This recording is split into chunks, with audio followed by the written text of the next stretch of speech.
দর্শক, টেলিফোনে আড়ি পাতা ভয়াবহ রকমের মানবাধিকার লঙ্ঘনের কাজ। কারো ব্যক্তিগত ব্যাপারে, ব্যক্তিগত রাজ্যে হস্তক্ষেপ করা, এটা একেবারে মানবাধিকার লঙ্ঘনের নিকৃষ্টতম কাজ। এটা বিশ্ব স্বীকৃত।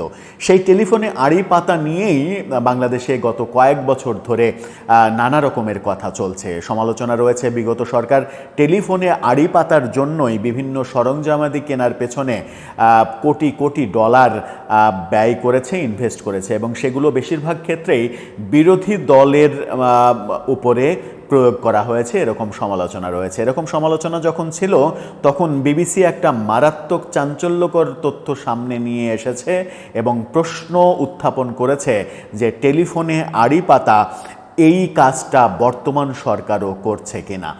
প্রফেসর ইউনূসের সরকারও সেই কাজ করছে এবং এখনও সেই যন্ত্রপাতিগুলো ব্যবহার হচ্ছে।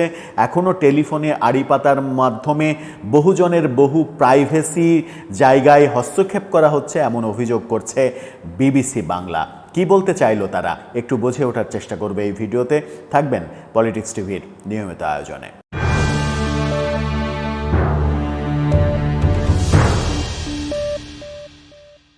দর্শক, বলছিলাম টেলিফোনে আড়ি পাতা যে অভিযোগটা গত সরকার শেখ হাসিনা সরকারের বেলাতে সব থেকে বেশি ছিল, সেই অভিযোগটা প্রফেসর ইউনূস সরকারের বেলাতেও আসছে বলে অনুসন্ধানে বের করে এনেছে বিবিসি বাংলা। তারা শিরোনাম করেছে, এখনও কি টেলিফোনে আড়ি পাচ্ছে সরকার। সেই শিরোনামের আড়ালে তারা যেটা বলতে চাচ্ছে সেটা হচ্ছে যে big brother is watching you. ৭৫ বছর আগে প্রকাশিত জর্জ ওয়েলসের উপন্যাস 1984-তে উল্লেখিত এই ধারণার সাথে অনেকেই মিল পান ক্ষমতাচ্যুত আওয়ামী লীগ সরকারের আমলে রাষ্ট্রীয়ভাবে আড়ি পাতার। আর তা হবেই মান না কেন, 2015 থেকে 2025 এই 10 বছরে নজরদারি আর স্পাইওয়্যার কেনায় বাংলাদেশের খরচ হয়েছে $19 কোটি, টাকার অঙ্কে যা 2000 কোটিরও বেশি। বাংলাদেশের নজরদারি পরিস্থিতি নিয়ে দীর্ঘদিন ধরে কাজ করা প্রযুক্তি বিষয়ক অলাভজনক প্রতিষ্ঠান টেক গ্লোবাল ইনস্টিটিউটের করা সম্প্রতি প্রকাশিত এক গবেষণায় এমন তথ্য উঠে এসেছে। এতে বলা হয়েছে, নজরদারি কেবল কল রেকর্ডে সীমাবদ্ধ ছিল না, বরং যে কোনো ডিভাইসের সম্পূর্ণ নিয়ন্ত্রণ নেয়ার কাঠামো গড়ে তোলা হয়েছিল। এছাড়াও 2018 থেকে 24 সালে নির্বাচনের আগে আড়ি পাতার সরঞ্জাম কেনার প্রবণতা বেড়ে গিয়েছিল, যা থেকে বোঝা যায় ভিন্নমত দমনের মাধ্যমে ক্ষমতা ধরে রাখতে এসব নজরদারি প্রযুক্তি ব্যবহার করা হয়েছে। তবে গত বছর অভ্যুত্থানের মুখে শেখ হাসিনা সরকার পতনের পরও এমন কিছু ভিডিও বা আলাপচারিতা ছড়িয়ে পড়তে দেখা গেছে, যার পেছনে শোনা যায় রাষ্ট্রীয় প্রতিষ্ঠানের সংশ্লিষ্টতার গুঞ্জন। অর্থাৎ শেখ হাসিনা সরকার যা করেছে সেই একই কাজ এই সরকারও করছে, এমনটাই বলছে বিবিসি। অর্থাৎ শেখ হাসিনা কাজটা যদি ন্যাক্কারজনক হয়, তাহলে বর্তমান ভালো সরকার, যে সরকারকে আমরা ভালো সরকার বলছি, অসাধারণ সরকার বলছি, সেই অসাধারণ সরকারের আমলে তেমন কাজ যদি হয়, তাহলে আরও বেশি ন্যাক্কারজনক হিসেবেই সেটাকে উপাধি দিতে হবে। তারা বলছে, কারণ এখনও বহাল তবিয়তেই আছে নজরদারি করা প্রতিষ্ঠান ও সরঞ্জাম। ফলে প্রশ্ন উঠছে, সেসব দিয়ে জনগণের উপরে আড়ি পাতার সুযোগ থেকে যাচ্ছে কিনা। একই সাথে বিশাল অঙ্কের অর্থ খরচ করে গণ নজরদারির জন্য যে বিস্তৃত কাঠামো তৈরি তথ্য সামনে এসেছে, তা যথাযথ আইনি ব্যবস্থার মধ্যে আনতে না পারলে আবারও অপব্যবহার হওয়ার শঙ্কাও রয়েছে। এ ব্যাপারে মাহমুদুর রহমান মান্না তার অভিজ্ঞতার কথা বলেছেন যে বিগত সময়ে কিভাবে তিনি ধরা খেয়েছিলেন। তার সঙ্গে সাদেক হোসেন খোকার একটা টেলিফোন আলাপ, যে আলাপে রাষ্ট্রদ্রোহিতার আলামত ছিল, সেই আলাপটা ফাঁস করে মাহমুদুর রহমান মান্নাকে জেলে পাঠানো হয়েছিল। সেই কথা তিনি বলেছেন আমি ভুক্তভোগী, একথা তো আমি বলতেই পারি। নাগরিক ঐক্যের সভাপতি মাহমুদুর রহমান মান্না 2015 সালে প্রয়াত বিএনপি নেতা সাদেক হোসেন খোকার সাথে তার ফোনে কথোপকথনের একটা রেকর্ড ফাঁস হয়। সেই ফোন রেকর্ডের উপরে ভিত্তি করে মান্নার বিরুদ্ধে রাষ্ট্রদ্রোহ ও সেনাবাহিনীকে বিদ্রোহের উস্কানি দেওয়ার অভিযোগ আনা হয়, যার ফলে 2 বছর জেলও খাটেন তিনি। ব্যাপারটা কিন্তু সত্য, মানে তারা যে আলাপ করেছিল সেই আলাপটা অনেকটা রাষ্ট্রদ্রোহের আলাপ, কিন্তু তাদের ব্যক্তিগত আলাপ কেন আড়ি পেতে শুনতে হবে, কথাটা ওখানেই। যতক্ষণ পর্যন্ত না আমি কোনো কথা প্রকাশ্যে না বলছি, ততক্ষণ পর্যন্ত আমার ওই কথাটা রাষ্ট্রদ্রোহ হতে পারে না।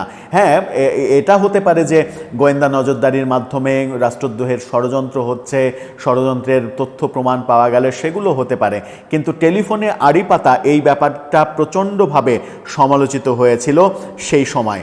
বিভিন্নভাবে টেলিফোনে আড়ি পাতার বিভিন্ন তথ্য মানে উঠে এসেছিল আওয়ামী লীগের সময়ে। বিবিসি বলছে যে সেই ব্যাপারগুলো এখনও এই সরকারের আমলেও সেই যন্ত্রপাতিগুলো বহাল তবিয়তে রয়েছে, সেই অবকাঠামো বহাল তবিয়তে রয়েছে এবং কোনো কোনো ক্ষেত্রে সেগুলোর ব্যবহারও করা হচ্ছে। সাম্প্রতিক সময়ে শেখ হাসিনার বিভিন্ন যে টেলিফোন আলাপ ফাঁস হচ্ছে, সেই টেলিফোন আলাপ ফাঁসও সেই সকল যন্ত্রের কারুকাজ দিয়েই করা, এটাও অনেকে বলছেন। শেখ হাসিনার টেলিফোন আলাপ ফাঁস সহ বিভিন্ন রকমের বিভিন্ন ব্যক্তিদের গোপন ব্যাপারে আড়ি পাতা, হস্তক্ষেপ করা, এই কাজগুলো যদি এখনও হয়ে থাকে তাহলে সেটা মারাত্মক ব্যাপার। আমরা বারবার বলছি যে বিগত সরকারের যে খারাপ দৃষ্টান্ত, সেই খারাপ দৃষ্টান্ত বর্তমান সরকার পরিহার করবে, এটাই তো জনগণের চাওয়া, এবং এই চাওয়ার পরিপ্রেক্ষিতেই বিগত সরকারকে জনগণ তাড়িয়েছে এবং এই সরকারকে এনেছে। তাহলে বিগত সরকারের থেকে এই সরকারের পার্থক্য যদি তৈরি না হয় তাহলে আমাদের প্রত্যাশার কী হবে? আমরা দেখছি যে প্রায় প্রতিদিনই, এখন তো রেগুলার নিয়ম হয়ে গেছে, প্রায় প্রতিদিনই শেখ হাসিনার কোনো না কোনো টেলিফোন আলাপ ফাঁস হয়ে যাচ্ছে। কখনো হাসানুল হক ইনুর সঙ্গে, কখনো তাপসের সঙ্গে, কখনো জাহাঙ্গীর কবির নানকের সঙ্গে, কখনো এর সঙ্গে ওর সঙ্গে টেলিফোন আলাপ ফাঁস করা হচ্ছে, এবং এই টেলিফোন আলাপগুলো ফাঁস হচ্ছে ওই সকল যন্ত্রপাতি থেকেই ধারণ করা আড়ি পাতা, এইগুলো করা হচ্ছে। এবং এই ব্যাপারে অনেকে আবার এটাও বলছেন যে শেখ হাসিনা অন্যের জন্য যে ফাঁদ পেতেছিলেন, এখন সেই ফাঁদটা তাকে ধরার জন্যই এই সরকার ব্যবহার করছে। অর্থাৎ তার যে আয়োজন, সেই আয়োজনটা তার বিরুদ্ধেই ব্যবহার করা হচ্ছে। যেমন কিনা যুদ্ধাপরাধীর আন্তর্জাতিক অপরাধ ট্রাইব্যুনাল যেটা শেখ হাসিনা তৈরি করেছিলেন ৭১-এর যুদ্ধাপরাধীদের, রাজাকারদের বিচার করার জন্য, এখন সরকার সেই আদালতেই শেখ হাসিনার বিচার করে এক ধরনের বার্তা দিতে চাইছে যে তুমি যে আদালত করেছিলে ওদের বিচার করার জন্য, সেই আদালতেই তোমার বিচার করা হচ্ছে, দেখো চেয়েছে। ব্যাপারটা মানে অনেকটা এরকমই হয়ে যাচ্ছে কেন যেন। সব মিলিয়ে খুব একটা যে ভালো মেসেজ আমাদের কাছে আসছে, সেই মেসেজ আসছে না। বিবিসি বাংলা যে তথ্য দিচ্ছে, সেই তথ্য যদি সত্য হয় তাহলে আমার মনে হয় যে সরকারের সতর্ক হওয়া উচিত, যেন মানবাধিকার লঙ্ঘন হোক এই রকম কর্মকাণ্ড অন্তত এই সরকার করবে না, এটাই তো প্রত্যাশা। আর এই সরকারও যদি রাজনৈতিক সরকারের মতো বিরোধী মত দমনের জন্য মানে অনৈতিক উপায় অবলম্বন করে, তাহলে আমরা বলতে বাধ্যই হব যে লাউ সেই কদু, আগের চাইতে ভালো কিছু আমরা পেলাম না। দর্শক, আপনার মতামত জানিয়ে লিখতে পারেন এ ব্যাপারে আমাদের কমেন্ট বক্সে।